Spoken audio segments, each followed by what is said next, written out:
বিসমিল্লাহির রহমানির রহিম। আসসালামু আলাইকুম ওয়া রাহমাতুল্লাহ। প্রিয় শিক্ষার্থীরা, জাতীয় বিশ্ববিদ্যালয়ের অনলাইন ক্লাসে সবাইকে স্বাগতম।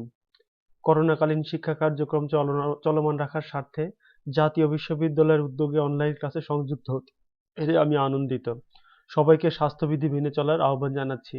আমি মোহাম্মদ রুবায়েত আফরোজ, প্রভাষক, রাষ্ট্রবিজ্ঞান বিভাগ, রাজশাহী কলেজ, রাজশাহী।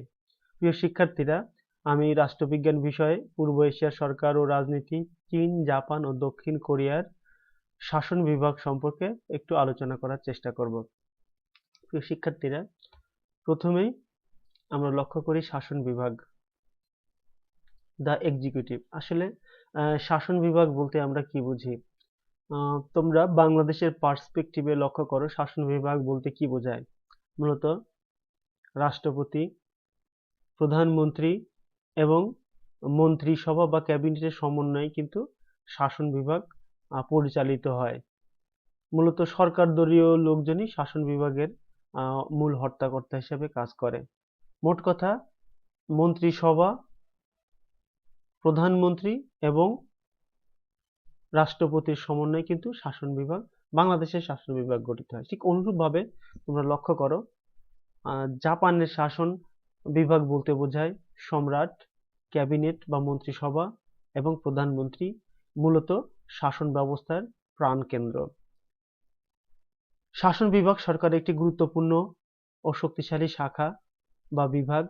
বর্তমানে প্রতিটি রাষ্ট্রের রাজনৈতিক ব্যবস্থায় শাসন বিভাগের প্রাধান্য হলো একটি সর্বজন স্বীকৃত ঘটনা। শাসন বিভাগ নীতি নির্ধারণ ও কর্মসূচি প্রণয়ন থেকে শুরু করে সকল সিদ্ধান্ত গ্রহণ ও বাস্তবায়ন করে থাকে। জাপানের রাষ্ট্রীয় প্রশাসন শাসন বিভাগকে কেন্দ্র করে পরিচালিত হয়। 1947 সালের সংবিধানে অনুযায়ী সম্রাট, মন্ত্রিসভা ও ক্যাবিনেট এবং প্রধানমন্ত্রীর সমন্বয়ে জাপানের শাসন বিভাগ গঠিত হয়। আমরা লক্ষ্য করি জাপানিজ পলিটিক্যাল হায়ারার্কি, জাপানের রাজনৈতিক যে পলিটিক্যাল পদসোপান আছে সেটা একটু লক্ষ্য করার চেষ্টা করি। দ্য এম্পায়ার, এখানে সবার উচ্চ মর্যাদার দিক থেকে সবার উচ্চতায় স্থান দেওয়া হয়েছে। দ্য লেজিসলেটিভ ব্রাঞ্চ, তারপরে the executive branch, the judicial branch, the empire, the legislative branch, the judicial branch, the executive. মূলত এক্সিকিউটিভ ব্রাঞ্চটা বলতে আমরা বুঝি যে সম্রাট, ক্যাবিনেট বা মন্ত্রিসভা এবং প্রধানমন্ত্রী। মূল কথা, প্রধানমন্ত্রীর নেতৃত্বেই কিন্তু প্রধানমন্ত্রীর ইচ্ছা অনুযায়ী কিন্তু মূলত শাসন কার্য পরিচালিত হয়ে থাকে। এখন আমরা সম্রাট সম্পর্কে একটু জানার চেষ্টা করি। সম্রাট আসলে বাংলাদেশে যেমন রাষ্ট্রপতি নির্বাচিত হয়, তেমনি নামমাত্র বা সাংবিধানিক রাজতন্ত্র কিন্তু জাপানে রেখেছে। 1889 সালে মেজি সংবিধানের অধীনে সার্বভৌম ক্ষমতায় জাপানি সম্রাটের হাতেই ন্যস্ত ছিল। তিনি রাজকীয় বিশেষ অধিকার ভোগ করতেন। সংবিধান অনুসারে সম্রাটই তত্ত্বগতভাবে দেশের সর্বময় কর্তা, অর্থাৎ প্রশাসনিক, আইন প্রণয়ন সংক্রান্ত, বিচার সংক্রান্ত এবং অর্থ সংক্রান্ত সহ সকল ক্ষমতার একমাত্র অধিকারী ছিলেন কিন্তু জাপানি সম্রাট। কিন্তু 1947 সালে সংবিধান গণতান্ত্রিক আদর্শ রূপায়ণ করে সম্রাটের পদমর্যাদার আমূল পরিবর্তন সাধন করে। জাপানের বর্তমান সংবিধানের 1 থেকে 8 নং অনুচ্ছেদ বা ধারা পর্যন্ত সম্রাটের পদমর্যাদা ও ক্ষমতা সম্পর্কিত বর্ণনা সন্নিবেশিত রয়েছে। এরপরে আমরা লক্ষ্য করি সম্রাটের পদমর্যাদা। সম্রাটের পদমর্যাদা কি প্রকৃতির বা কেমন হওয়া উচিত সে সম্পর্কে আমরা একটু জানার চেষ্টা করব।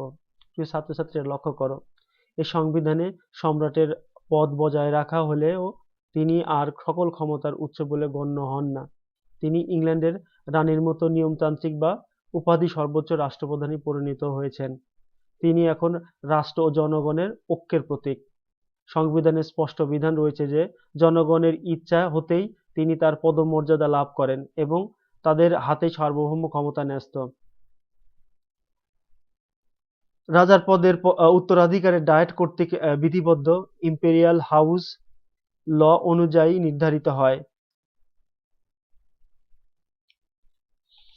এরপরে আমরা লক্ষ্য করি যে সম্রাটের ক্ষমতা ও কার্যাবলী, অর্থাৎ সম্রাটের ক্ষমতা ও কার্যাবলী কি প্রকৃতির ছিল সে সম্পর্কে আমরা একটু জানার চেষ্টা করব।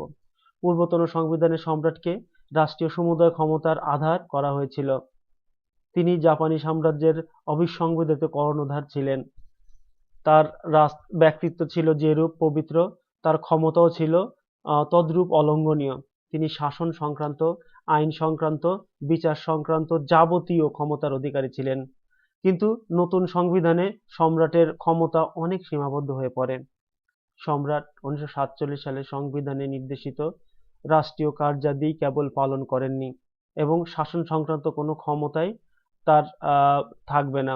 তিনি তার ইচ্ছা মতো নয়, বরং আইনের বিধান মতোই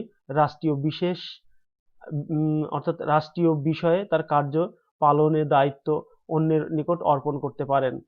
রাষ্ট্রীয় বিষয়ে সম্রাটের সকল কার্যে সবার পরামর্শ ও অনুমোদনের প্রয়োজন হয়। এ সকল কার্যের ব্যাপারে মন্ত্রিসভা দায়ী থাকে। রাজার মন্ত্রিসভা পরামর্শ ও অনুমোদন নিয়ে নিম্নরূপ কার্য পালন করে। অর্থাৎ আমরা লক্ষ্য করি যে সম্রাটের ক্ষমতা ও কার্যাবলী রাজা মন্ত্রিসভার পরামর্শ ও অনুমোদন নিয়ে নিম্নরূপ কার্য পালন করে। কি কি কার্য পালন করে সে সম্পর্কে একটু জানার চেষ্টা করি। ১. সংবিধান, আইন ও মন্ত্রিসভার আদেশ এবং চুক্তিসমূহে সংশোধনী জারি করা। ২. ডায়েটের অধিবেশন উদ্বোধন করা। ৩. প্রতিনিধি সভা ভেঙে দেওয়া। ৪. ডায়েটের সদস্যদের সাধারণ নির্বাচনের ঘোষণা দেওয়া। ৫. আইনের বিধানসম্মত রাষ্ট্রের মন্ত্রীদের ও অন্যান্য কর্মকর্তা নিয়োগ ও বরখাস্তের বিষয় এবং রাষ্ট্রদূত ও মন্ত্রীদের পূর্ণ ক্ষমতা ও পরিচয় সত্যায়ন করা। ৬ নম্বর, সাধারণ ও বিশেষ ক্ষমতা প্রদর্শন, শাস্তি হ্রাস, শাস্তি বিরতি এবং অধিকার পুনরুদ্ধারের বিষয় সত্যায়ন করা। ৭ নম্বর, সম্মানসূচক পদক প্রদান করা। ৮ নম্বর, আইনের বিধান মতো অনুমোদনের দলিল ও অন্যান্য কূটনৈতিক দলিলের সত্যায়ন করা। ৯ নম্বর, বিদেশি রাষ্ট্রদূত ও মন্ত্রীদের সংবর্ধনা জ্ঞাপন এবং ১০ নম্বর, অনুষ্ঠানমূলক কার্যাদি পালন করা। প্রিয় ছাত্রছাত্রীরা, তোমরা লক্ষ্য করো যে বাস্তব ক্ষেত্রে সম্রাটের এ সকল কার্য নাম সর্বস্ব ও আনুষ্ঠানিক মাত্র, কারণ তাদের ব্যাপারে মন্ত্রিসভাই দায়ী থাকে। বাস্তবে সম্রাটের এমন কোনো কার্য নেই যা তিনি স্বাধীনভাবে পালন করতে পারে। রাষ্ট্র ও জনগণের ঐক্যের প্রতীক হিসাবে সম্রাট ডায়েটে মনোনীত ব্যক্তিকে প্রধানমন্ত্রী নিয়োগ করেন, অর্থাৎ এক্ষেত্রে সম্রাটকে ডায়েটের সিদ্ধান্ত মেনে চলতে হয়। সম্রাট ক্যাবিনেটের মনোনীত ব্যক্তিকে সুপ্রিম কোর্টের প্রধান বিচারপতি নিয়োগ করেন। এ প্রসঙ্গে সংবিধানে উল্লেখ আছে, The Emperor shall appoint the Prime Minister as designated by the Diet. The Emperor shall appoint the Chief Judge of the Supreme Court designated by the Cabinet. সুতরাং দেখা যাচ্ছে যে ইউরোপীয় নিয়মতান্ত্রিক রাজার যে সকল বিশেষ অধিকার ভোগ করে, জাপানি সম্রাট তা ভোগ করেন না। তাকে ক্ষমতাহীন অবস্থায় জনগণের শ্রদ্ধা ভোগ করেই সন্তুষ্ট থাকতে হয়। এরপরে মূলত এই ছিল হচ্ছে জাপানের সম্রাটের ক্ষমতা। আমরা লক্ষ্য করছি যে আসলে প্রকৃতপক্ষে রাষ্ট্রের প্রধান হিসাবে, রাষ্ট্রের ১ নম্বর ব্যক্তি হিসাবে কিন্তু সম্রাটকে মর্যাদা দেওয়া হয়, কিন্তু বাস্তবিক দৃষ্টিকোণ থেকে সম্রাটের কিন্তু তেমন কোনো কার্যকর ক্ষমতা নেই বললেই চলে। মূলত সম্রাটকে রাষ্ট্রীয় সম্মানের প্রতীক হিসাবে ধরা হয় এবং মর্যাদার প্রতীক হিসাবে ধরা হয়। এবং যেহেতু অতীতকাল থেকে এই সম্রাট পদধারী এই সম্রাট উপাধিটা চলে আসছে, তাই জাপানের জনগণের কাছে সম্রাট একটি সম্মানের পোস্ট বা সম্মানের পদ হিসাবে খ্যাত এবং দেশের সমস্ত জনগণ এই পদকে অত্যন্ত সম্মান করে এবং সেই অনুযায়ী তারা তাদের কার্যাবলী পরিচালনা করে।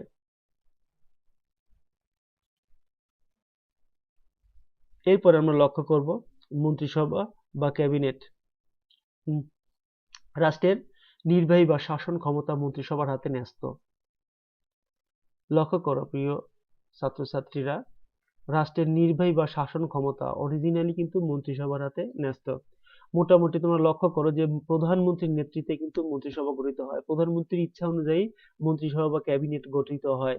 মেজি সংবিধানের ক্যাবিনেট শব্দটি উল্লেখ নেই, তার পরিবর্তে ব্যবহৃত হয়েছিল কাউন্সিল অব মিনিস্টার্স, দা 55 নং অনুচ্ছেদে কাউন্সিল অব মিনিস্টার্স বা মন্ত্রিপরিষদ সম্পর্কিত একমাত্র অনুচ্ছেদ। কিন্তু 1947 সালে বর্তমান সংবিধানে ক্যাবিনেট শব্দের উল্লেখ আছে। এই সংবিধানের 65 নং ধারা থেকে 75 নং ধারা বা অনুচ্ছেদ পর্যন্ত মন্ত্রিসভার গঠন, ক্ষমতা ও কার্যাবলী সম্পর্কে বলা হয়েছে। সংবিধানে বলা হয়েছে executive power shall be vested in the cabinet. এরপরে আমরা লক্ষ্য করি মন্ত্রিসভার গঠন। আসলে মন্ত্রিসভার গঠন কি রূপ হবে সে সম্পর্কে আমরা একটু জানার চেষ্টা করি। জাপানের মন্ত্রিসভা প্রধানমন্ত্রী এবং আইনের বিধান মতে অন্যান্য মন্ত্রীর সমন্বয়ে গঠিত হয়। সংবিধানে বলা হয়েছে যে the cabinet shall consist of the prime minister who shall be its head and other minister of state as provided by law. প্রধানমন্ত্রী মন্ত্রিসভার প্রধান, প্রধানমন্ত্রী ও অন্যান্য মন্ত্রী অবশ্যই বেসামরিক ব্যক্তি হতে হবে, অর্থাৎ প্রধানমন্ত্রী ও অন্যান্য মন্ত্রী কখনোই সামরিক ব্যক্তিত্ব হতে পারবেন না বা আধা সামরিক ব্যক্তিত্ব হতে পারবেন না, তাকে অবশ্যই বেসামরিক বা সিভিলিয়ান হতে হবে। এ সম্পর্কে সংবিধানে আরো বলা হয়েছে যে the prime minister and other minister of state must be civilian.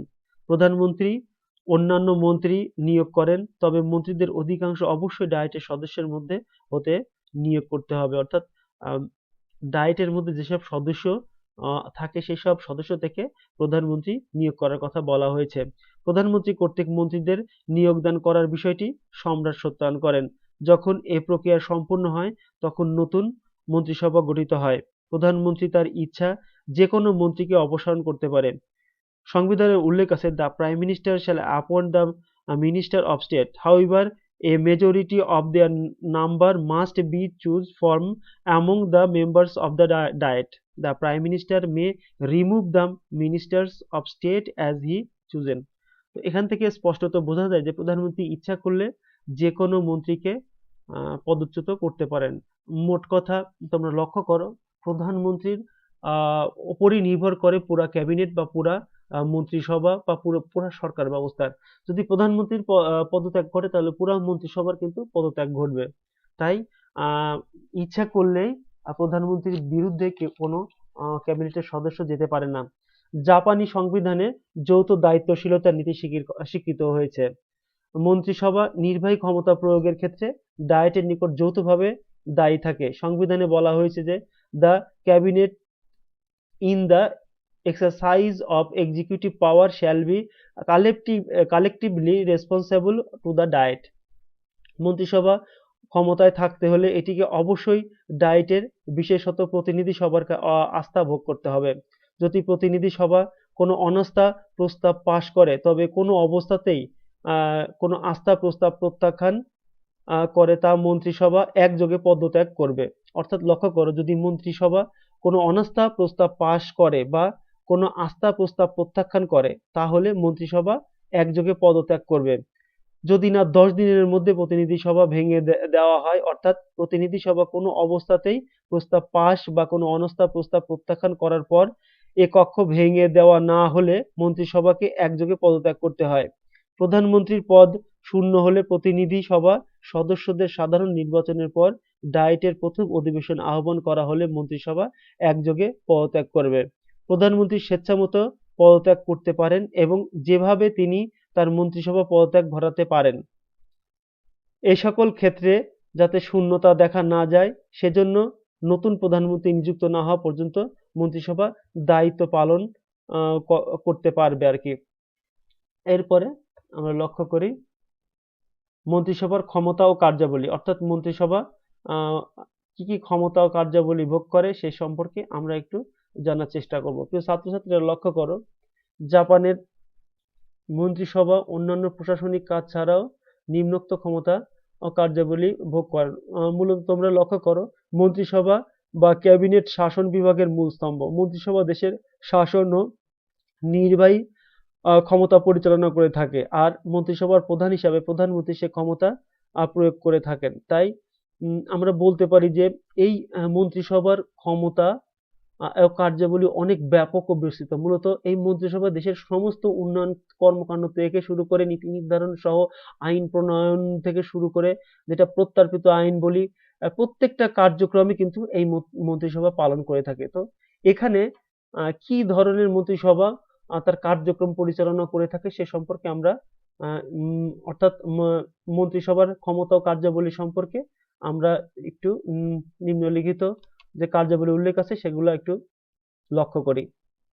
১ number, বিশ্বস্ততার সাথে আইন কার্যকর করা এবং রাষ্ট্রের বিষয়াদি পরিচালনা করা। অর্থাৎ মন্ত্রিসভার সদস্যগণ মূলত বিশ্বস্ততার সাথে আইন কার্যকর করে, অর্থাৎ তাদের মধ্যে বিশ্বস্ততা থাকে যে জনগণের কল্যাণে এসব আইন পাশ করা হচ্ছে এবং জনগণের অকল্যাণে কোনো আইন যাতে পাশ না করা হয় এবং জনগণের ক্ষতি হয় এরকম কোনো, বা জনগণের কোনো অধিকারের সাথে সাংঘর্ষিক না, এইরকম আইন কিন্তু মন্ত্রিসভা কার্যকর করে এবং রাষ্ট্রের বিষয়াদি পরিচালনা করে থাকে। এরপরে আমরা লক্ষ্য করি পররাষ্ট্র বিষয়াদি পরিচালনা করা। অর্থাৎ মন্ত্রিসভা বিভিন্ন ক্ষমতার মধ্যে মূল দায়িত্ব যেটা পররাষ্ট্র বিষয়াদি পরিচালনা করে।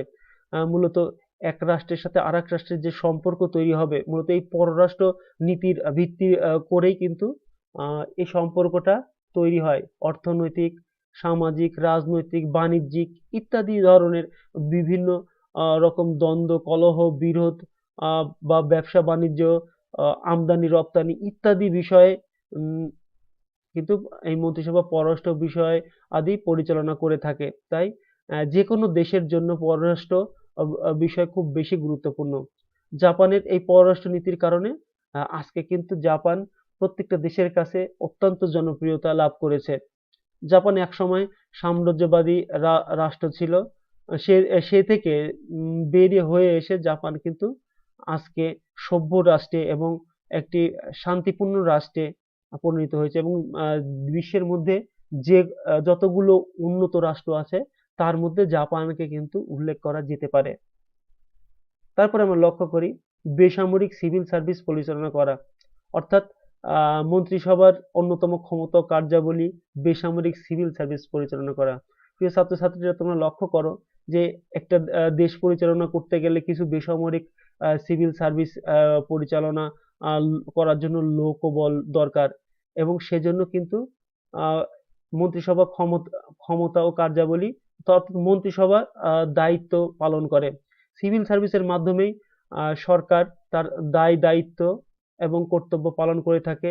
বিভিন্ন ক্ষেত্রে জটিলতা এবং এই সিভিল সার্ভিস কর্মকর্তারা অত্যন্ত মেধাবী ও দক্ষ হয়ে থাকে এবং রাষ্ট্র এদেরকে বিভিন্ন ধরনের প্রশিক্ষণের মাধ্যমে রাষ্ট্রের বিভিন্ন সেক্টরে কাজে লাগানোর চেষ্টা করে। মূলত বেসামরিক সিভিল সার্ভিস পরিচালনা করার অন্যতম ক্ষমতা মন্ত্রিসভার হাতে ন্যস্ত।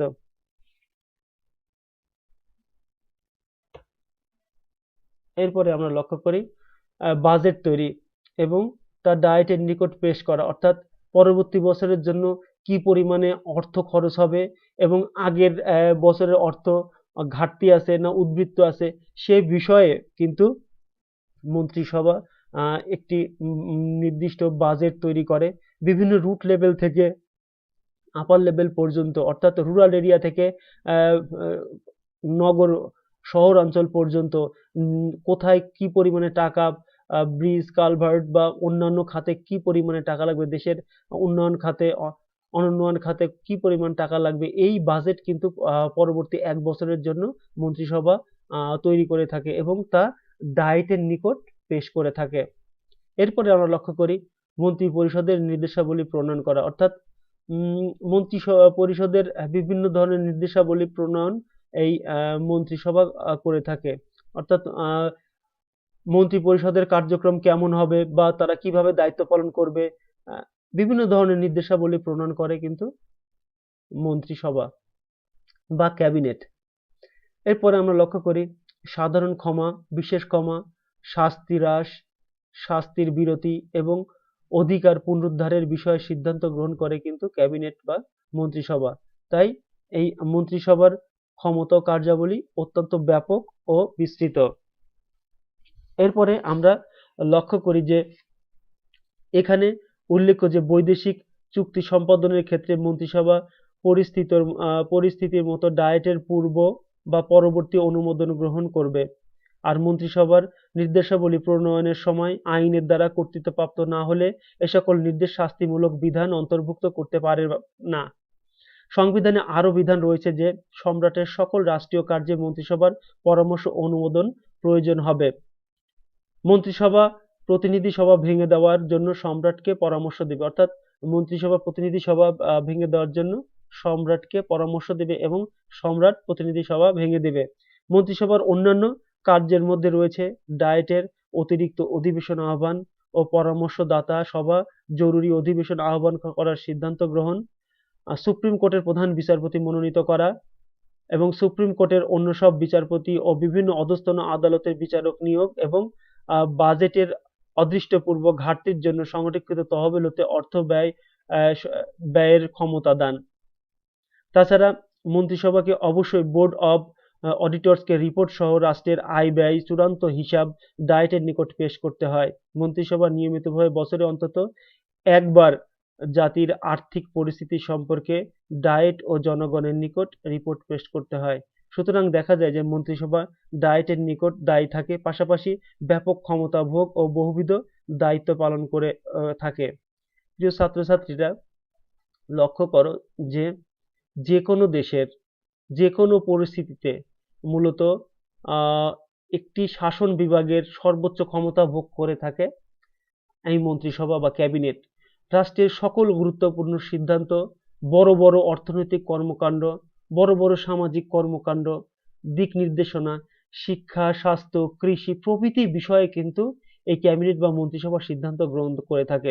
বিভিন্ন নীতি নির্ধারণ সহ বিভিন্ন ক্ষেত্রে কার্যক্রম পরিচালনা করে কিন্তু এই ক্যাবিনেট বা মন্ত্রিসভা। তাই এই ক্যাবিনেট বা মন্ত্রিসভার ক্ষমতা অসীম। এই ক্যাবিনেট বা মন্ত্রিসভার মাধ্যমেই মূলত সমস্ত কার্যক্রম পরিচালিত হয়ে থাকে।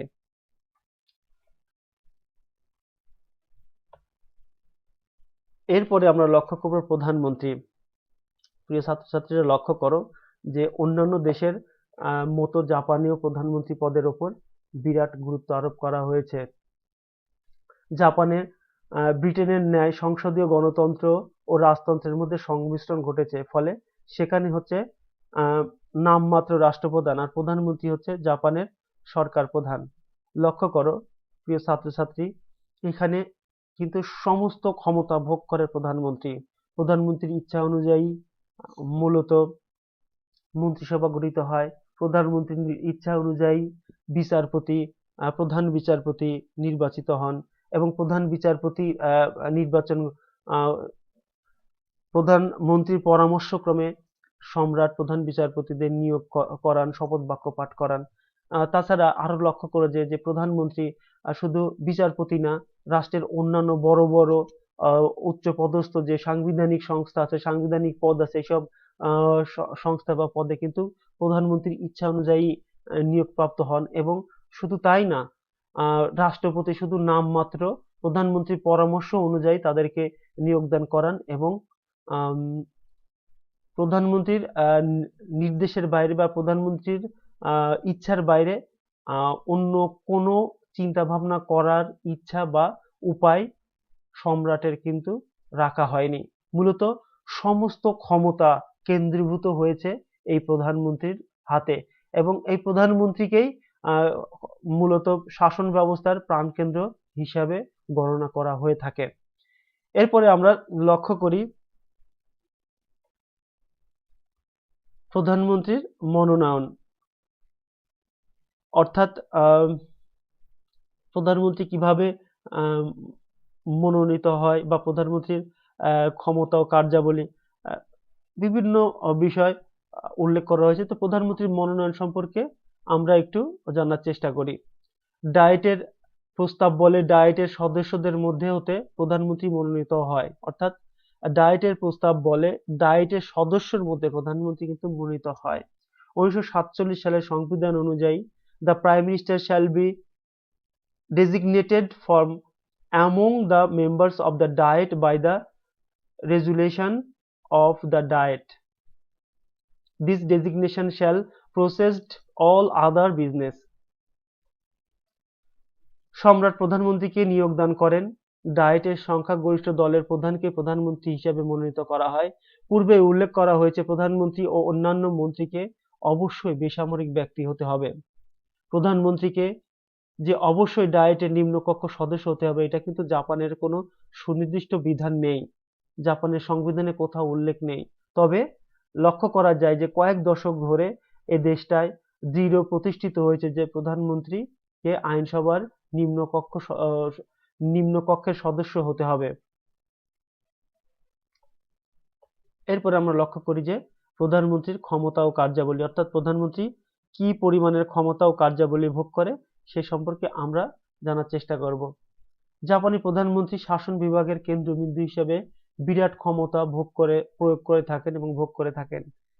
মূলত সংসদীয় ব্যবস্থাতে সরকার প্রধানমন্ত্রী বলে তিনি প্রচন্ড ক্ষমতার অধিকারী, কেননা এ ধরনের শাসন ব্যবস্থাতেই মন্ত্রী পরিষদই প্রকৃত ক্ষমতার অধিকারী, আর প্রধানমন্ত্রী হচ্ছেন ক্যাবিনেট প্রধান, তাই চূড়ান্ত ও মূল ক্ষমতার মূলত প্রধানমন্ত্রীর হাতেই ন্যস্ত থাকে। তাই সংসদীয় ব্যবস্থাকে মন্ত্রী পরিষদ শাসিত ব্যবস্থা না বলে এক কথায় প্রধানমন্ত্রী শাসিত ব্যবস্থা বলা যেতে পারে। প্রধানমন্ত্রীর ক্ষমতা ও কার্যাবলী নিচে আলোচনা করা হলো। প্রথমে আমরা লক্ষ্য করি যে শাসন সংক্রান্ত ক্ষমতা। প্রধানমন্ত্রী মূলত শাসন ব্যবস্থার মূল কেন্দ্রবিন্দু।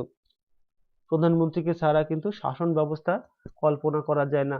প্রধানমন্ত্রী শাসন সংক্রান্ত যে কোনো ক্ষমতা ভোগ করেন, নিচে তা আলোচনা করা হলো। অর্থাৎ প্রধানমন্ত্রী শাসন সংক্রান্ত যেসব ক্ষমতা ভোগ করেন সেগুলো নিচে আলোচনা করা হলো। লক্ষ্য করো, প্রথমে মন্ত্রীগণকে নিয়োগ, অর্থাৎ প্রধানমন্ত্রীর ইচ্ছা অনুযায়ী কিন্তু মন্ত্রীগণদের নিয়োগদান করেন। মন্ত্রীদের নিয়োগদানের মাধ্যমে মন্ত্রিসভা গঠন করার অধিকার মূলত প্রধানমন্ত্রীর হাতেই ন্যস্ত। সংবিধানের ৬৮ নম্বর ধারাতে বলা হয়েছে যে the prime minister shall appoint the minister of state. তবে অধিকাংশই মন্ত্রীগণই ডায়েটের সদস্য হতে হবে। অবশ্য প্রধানমন্ত্রী ইচ্ছা করলে টেকনোক্রেট মন্ত্রীও নিয়োগ দিতে পারেন। প্রধানমন্ত্রীর সিদ্ধান্তে সম্রাট অনুমোদন দিয়ে বৈধ রূপ দান করেন। তোমরা লক্ষ্য করো যে প্রধানমন্ত্রীর ইচ্ছা অনুযায়ী কিন্তু মন্ত্রীগণকে নিয়োগ দিয়ে থাকেন এবং এই মন্ত্রীগণকে শপথ বাক্য পাঠ করান কিন্তু সম্রাট বা অনুমোদন দিয়ে বৈধতা দান করেন। আবার প্রধানমন্ত্রী যখন মনে করেন কোনো বিশেষজ্ঞ মন্ত্রী দরকার, কোনো বিষয়ে বিশেষ মেধাবী মন্ত্রী দরকার, যদি তাদের ডায়েটের কোনো সদস্য যদি এরকম মেধাবী সম্পন্ন না হয়, কোনো বিশেষ দিকে অভিজ্ঞতা প্রাপ্ত যদি না হয়, তাহলে প্রধানমন্ত্রী ইচ্ছা করলে কোনো বাইরে থেকে কোনো ব্যক্তিকে নিয়ে এসে, যা প্রতিনিধি সভার সদস্য নয় বা ডায়েটের সদস্য নয়, এমন কোনো ব্যক্তিকে তিনি মন্ত্রিত্ব দান করতে পারেন। মূলত এই মন্ত্রিত্বকে বলা হয় টেকনোক্রেট মন্ত্রী। এই মন্ত্রীকেই বলা হয় টেকনোক্রেট মন্ত্রী। সে যে জনগণের ভোটে নির্বাচিত হন না, যে প্রধানমন্ত্রীর ইচ্ছা অনুযায়ী বা প্রধানমন্ত্রী মনে করেন যে এই ব্যক্তিকে দিয়ে আমার এই মন্ত্রণালয়টায় পরিচালনা করা খুব সুষ্ঠুভাবে সুচারুরূপে সম্পাদন করা সম্ভব হবে, তখন প্রধানমন্ত্রীর ইচ্ছা অনুযায়ী কোনো ডায়েটের সদস্য বাদ দিয়েও কিন্তু মন্ত্রিত্ব দিতে পারেন। এরপরে আমরা লক্ষ্য করি মন্ত্রীদের অপসারণ, অর্থাৎ মন্ত্রীদের অপসারণ করার ক্ষমতা। প্রধানমন্ত্রী কোনো মন্ত্রীকে পদত্যাগ বা অপসারণ করতে পারেন। সংবিধানের ৬৮ নং ধারাতে এ সম্পর্কে ক্ষমতা দেওয়া আছে।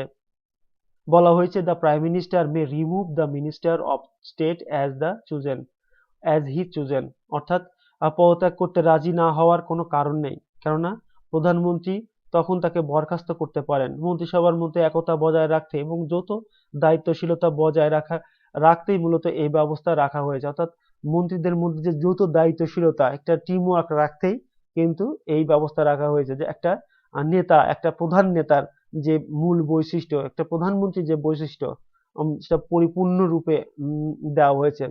অর্থাৎ এক কথায় বলতে গেলে যদি আহ, যে ক্যাপ্টেন সে যদি শক্তিশালী না হয়, তার যদি ক্ষমতা কম থাকে, তাহলে মন্ত্রিসভা বা যে কোনো জায়গাতে যে কোনো সদস্যের মধ্যে বিশৃঙ্খলার সৃষ্টি হতে পারে। সেই চিন্তাকে মাথায় রেখে কিন্তু এই রূপ ব্যবস্থা করা হয়েছে। অর্থাৎ মন্ত্রিসভা ইচ্ছা করলে যে কোনো মন্ত্রীকে অপসারিত করতে পারে বা যে কোনো সদস্যকে মন্ত্রী হিসাবে নিয়োগ দান করতে পারে। অতএব মন্ত্রীদের আহ, পদত্যাগ না করে ইচ্ছামতো ক্ষমতা পরিচালনা বা টিকে থাকার কোনো উপায় নেই। এরপরে আমরা লক্ষ্য করি মন্ত্রিসভার নেতা হিসাবে, মূলত মন্ত্রিসভা বা ক্যাবিনেটের নেতা হিসাবে মূলত সমস্ত কাজের দায়িত্ব ক্ষমতার মুখপাত্র হিসাবে প্রধানমন্ত্রী অধিষ্ঠিত। সংবিধানের 66 নং ধারাতে বলা হয়েছে যে the prime minister who shall be it's leader and other minister of state. রাষ্ট্রের অভ্যন্তরীণ, পররাষ্ট্র, প্রতিরক্ষা যত সব কার্যক্রম আছে সকল মন্ত্রী তাদের কার্যক্রম প্রধানমন্ত্রীর সাথে আলোচনা না করে করেন না। আর মন্ত্রীরা এও জানেন যে প্রধানমন্ত্রীর ইচ্ছা অনিচ্ছার উপরই তাদের মন্ত্রিত্ব নির্ভরশীল। প্রধানমন্ত্রী পদত্যাগ করা মানে কোনো মন্ত্রী পুরো মন্ত্রিসভার অস্তিত্বে বিলীন হয়ে যাওয়া। এটা তারা কিন্তু মাথায় রাখেন। অর্থাৎ প্রধানমন্ত্রী যদি আজকে পদত্যাগ করেন তাহলে সাথে সাথে সমস্ত মন্ত্রিসভার পতন ঘটে। এরপরে আমরা লক্ষ্য করি মন্ত্রীদের বিরুদ্ধে আইনানুগ ব্যবস্থা। অর্থাৎ মন্ত্রীদের বিরুদ্ধে বিভিন্ন ধরনের আইনানুগ ব্যবস্থা নেওয়া যেতে পারে। প্রধানমন্ত্রী কেবল মন্ত্রীদের বিরুদ্ধে ব্যবস্থা নিতে পারেন, তার সম্মতি ছাড়া মন্ত্রীদের বিরুদ্ধে ব্যবস্থা গ্রহণ করা যায় না। সংবিধানের 75 নম্বর ধারাতে বলা হয়েছে যে মন্ত্রীদের শপথে বহাল থাকাকালীন সময়ে কেউ তাদের বিরুদ্ধে আইনানুগ ব্যবস্থা নিতে পারবে না। অর্থাৎ শপথে বহাল থাকা অবস্থায় একজন মন্ত্রীর বিরুদ্ধে আইনানুগ ব্যবস্থা নেওয়া অসম্ভব ব্যাপার। এরপরে আমরা লক্ষ্য করি মন্ত্রিসভার বৈঠক আহ্বান। অর্থাৎ প্রধানমন্ত্রী মন্ত্রিসভার বৈঠক আহ্বান করেন, তিনি সভাপতিত্ব করেন এবং মন্ত্রিসভাকে যত আলোচনা সমালোচনা যত কিছু সিদ্ধান্ত সর্বসম্মতিক্রমে প্রধানমন্ত্রীর উপস্থিতিতে হয়ে থাকে। অর্থাৎ সকল সিদ্ধান্তেরই তিনি রূপকার।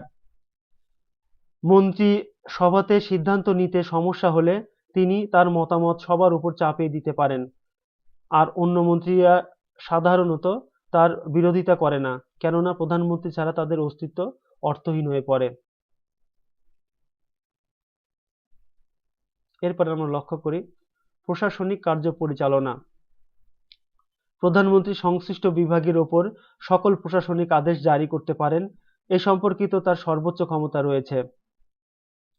এরপরে আমরা লক্ষ্য করি জরুরি অবস্থা। প্রধানমন্ত্রী জরুরি অবস্থা ঘোষণা করতে পারেন। জরুরি পরিস্থিতি প্রধানমন্ত্রীর ক্ষমতা আরো বেড়ে যায়। তিনি জরুরি অবস্থা ঘোষণার এলাকায় সরকারি কর্তৃপক্ষকে সরাসরি নির্দেশ দান করতে পারেন। অর্থাৎ জরুরি অবস্থায় সরকারি কর্তৃপক্ষকে সরাসরি নির্দেশ দান একজন প্রধানমন্ত্রী হিসাবে তিনি করতে পারেন। এরপরে সংখ্যাগরিষ্ঠ দলের নেতা হিসাবে, মূলত সংখ্যাগরিষ্ঠ দলের নেতা হিসাবে জাতির প্রতি প্রধানমন্ত্রীর দায় দায়িত্ব অনেক। প্রধানমন্ত্রী তদনুযায়ী জাতির আশা আকাঙ্ক্ষা পূরণে চেষ্টা করেন। অর্থাৎ সংখ্যাগরিষ্ঠ দলের নেতা হিসাবে প্রধানমন্ত্রী জনগণের সদা সর্বদা মঙ্গল কামনা করেন এবং সেবা করার চেষ্টা করেন এবং দেশের উন্নয়নে তিনি নিজেকে বিলিয়ে দেন। এরপরে মন্ত্রিসভার পুনর্বিন্যাস। প্রয়োজনে ও অবস্থার পরিপ্রেক্ষিতে প্রধানমন্ত্রী মন্ত্রিসভার পরিবর্তন আনতে পারেন এবং এই অবস্থা অনেক সময় দেখা যায়। উদাহরণস্বরূপ হিসাবে মিস্টার কিমি ও মিস্টার মি ইকোদার প্রধানমন্ত্রীত্বের আমলে 2 বার তাদের মন্ত্রিসভার পুনর্বিন্যাস করেছিলেন। যৌথ দায়িত্বশীলতা। জাপানে যৌথ দায়িত্বশীলতার রীতি দেখা যায়।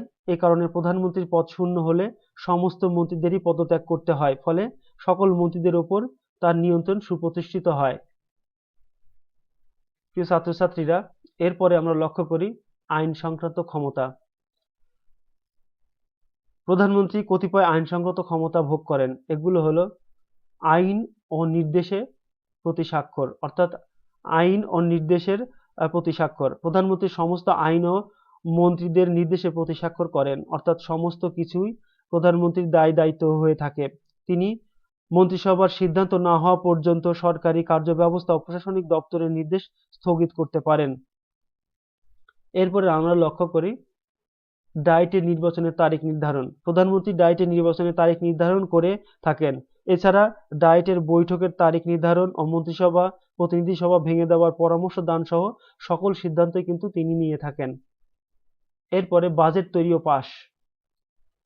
মন্ত্রিপরিষদ এবং সরকারের প্রধান হিসাবে প্রধানমন্ত্রী বাজেট তৈরি ও পাসের ব্যাপারে ক্ষমতার অধিকারী।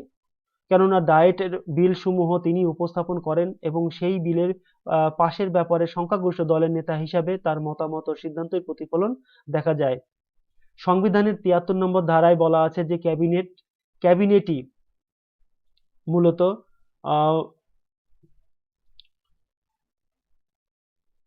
সংবিধানের ৭৩ নম্বর ধারারই কথা বলা রয়েছে।